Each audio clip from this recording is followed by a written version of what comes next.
Okay, our next screencast is to kind of give you a different way to be creative and help if your Google site is boring.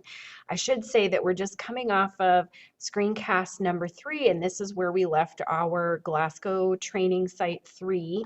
We just had a tour of the Wheel of Fortune, or the More Actions cogwheel. And if you prefer not to get this creative this soon, know that you can proceed to screencast number 5 and pick up with building your navigation in your horizontal navigation or your sidebar or both in your home page. That's what that screencast will focus on. I learned how to do this using a couple of websites, and so I would like to share with you a couple of things that later on, if you have your site built and you want to go back and try this, that's an option for you. Or if you'd like to take a quick detour with me to see what you can do building your own custom header for your website, how you go about doing that. So I'm going to just share with you here real quick. This is my site header, and this whole piece here, which I haven't done a very good job fitting it within the parameters of the site header. There's a way to do that, and I just have never gone back to do it. I was happy with how things looked. I didn't think it detracted too badly, and so I just kind of left it. I will come back to it at some point in time to do that. But this whole header here, from the plaid to the frame that's here to some of the different things that are layered on it, everything you see in this image is layered one on top of the other digitally, and then you take a screenshot of that and then insert that in as one custom image into your header. So we're going to talk about the two sites that do that. Before we get going, you will need a few things to ensure your success. So I'm going to devote one screencast to each website. And in the second website, I'll show you how two screencasts. And in the second screencast, part 2, Help My Google Site is Boring, I will show you how you use the second site, how you embed it into the actual header of your website. So this one's really just going to focus on a couple of things. So one, you need to have a screenshot, a way of taking a screenshot, a capture. I have two actually, and if you would just take a quick look, excuse me, over on the right hand side, you can see that all of my extensions are over here. So this is the place where all of your extensions live. If I were to move my screen, my apps are just a little bit out of view here. I didn't widen my screen enough so that you could see that. But apps live on the left, extensions live on the right. So I actually have two. I started using Awesome Screenshot, which allows you to screen capture and annotate. And then when we went to Google Fest in Three Forks, they really recommended Nimbus because of the all-powerful, you can save it to your drive, which is awesome. So how do you go about getting that? Well, you would have to go to the Chrome web store. So I'm going to select my apps and I'm going to go to the web store. And if you just type in, first of all, you want to make sure that this particular menu is not set for apps. We want extensions. We want an extension. So we want to go to Nimbus. And then if you wait for that return, it's right here. It's the N with the dotted line going around it. I already have it, so that's why I have a green Rate It button. If I didn't have it, and if you don't have it, you'll see that Add to Chrome. Once you add it to Chrome, it will appear and live up here where your extensions are.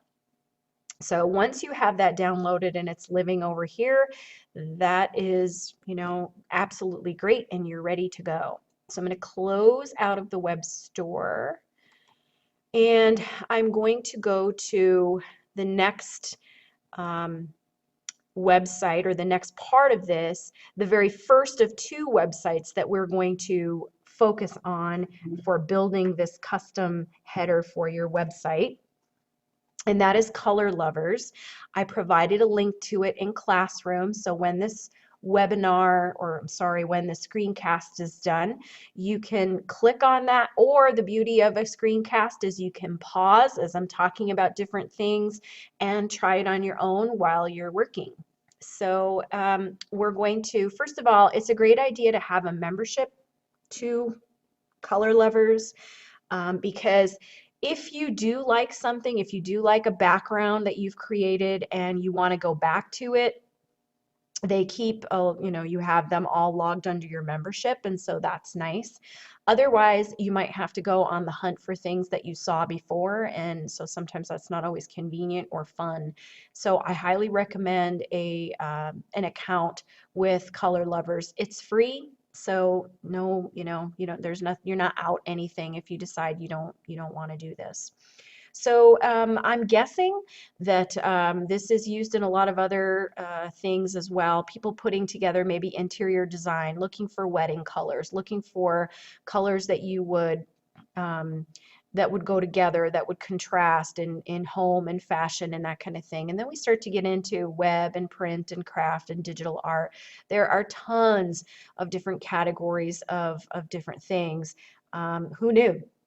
And so really creative and ingenious people decided, hey, wait a minute here, we can use this to actually build something, to create a custom piece of digital, art, or a piece of digital picture that can be used in some type of marketing thing, that kind of thing.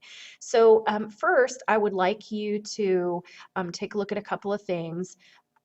There are 3 columns, and one has to do with palettes, and so people have put together different colors that they think go together. You can browse those.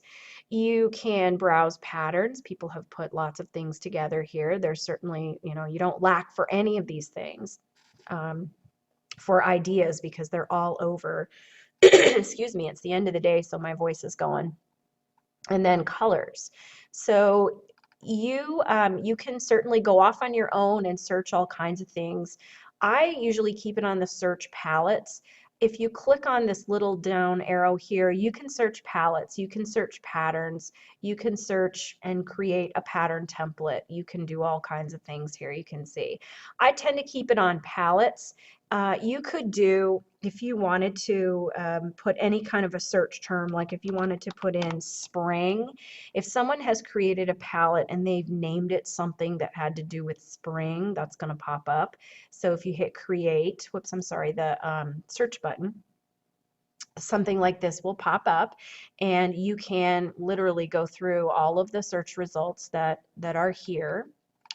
You can search by the colors that you want, and that's what I did when I was creating, oh gosh, I must have X'd out of it here. When I did my header here, I searched for the white and the red and the black, and so that's what you could do if you wanted it to have a Scotty theme. So you can change these windows here and then search palettes, and it will bring you back, a bunch of different results. So once you find something that you like, you click on it, and that gives you this window here with the opportunity to create a pattern down below. Okay, so there's my plaid. These windows over here really allow you to explore different pattern options. They're all shown in black and white so that you can, go through and see how the colors in the palette are applied to the pattern over here. And you can search all kinds of things over here. They have lots of different patterns and all kinds of things that you can apply. So you can see just by changing the search term, different patterns pop up of those that are available. And all you'd have to do is click on one, and it would then take the colors in your palette and apply it to your the colors that you chose. It would apply it to the pattern that's there. So I'm going to go back to plaid, and let's see. choose something that's a little busy for me. And that's something to keep in mind. This is going to serve as the background to your website. You're going to have other things that you're going to layer on top of it. But generally, if your pattern initially is too busy, when you go to put other things in it, it tends to be just a really, it detracts the eye, it pulls the eye away from other things. And you know, a person coming to your site wants to find the tabs that make sense to them to get to the information that they're looking for. And so things like this, in my opinion, tend to pull away. I tried to go with something that was a little simpler. So you decide. So at this point, you get to choose something that makes you happy. I'm going to go out of the screenshot here for just a minute. I'm going to hit create pattern and go back to that plaid. So let's say that I liked the plaid. Let's say that that made me happy and I wanted that as a background. So then what you're going to do is you're going to click on the boxes that come down below. You have to name it. So I'm going to name it Scotty Plaid 3 and create the pattern. You have to go through this process first of naming it. And then if you click on the screen that pops up that says, okay, you've named it Scotty Plaid 3, you're actually going to click on the rectangle and that's going to explode it out, right? It's huge in front of you. So that's where your Nimbus screenshot comes into play because you're actually taking a picture of it. We're going to do a selected area, and I'm going to start in this upper corner here, and I'm going to drag my screenshot all the way through so that I have a nice big field, and then I'm going to hit save. Now, I have the option of saving this on my computer. I have the option of saving this to my drive. If you're on a Chromebook, I did it ahead of time. I know that you can save to your drive. You have the option of doing that. So I'm just going to say this is Scotty Plaid 3 and hit save. Okay, so I've saved this one to my computer. You have the option of doing something else.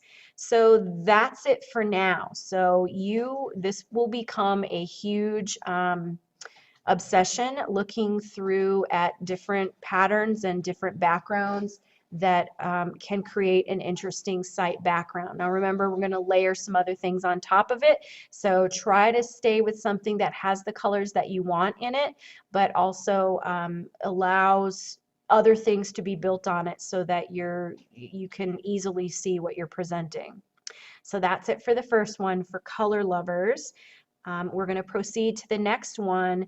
My Google site is boring, but this time we're going to work with PicMonkey, which is another obsession of mine. PicMonkey is it's the best. So thanks for listening and have fun with Colourlovers and saving any of the patterns that you like to your drive that you think you might want to try a site a header for your site. There we go. Boy, it really is the end of the day. Okay, have fun.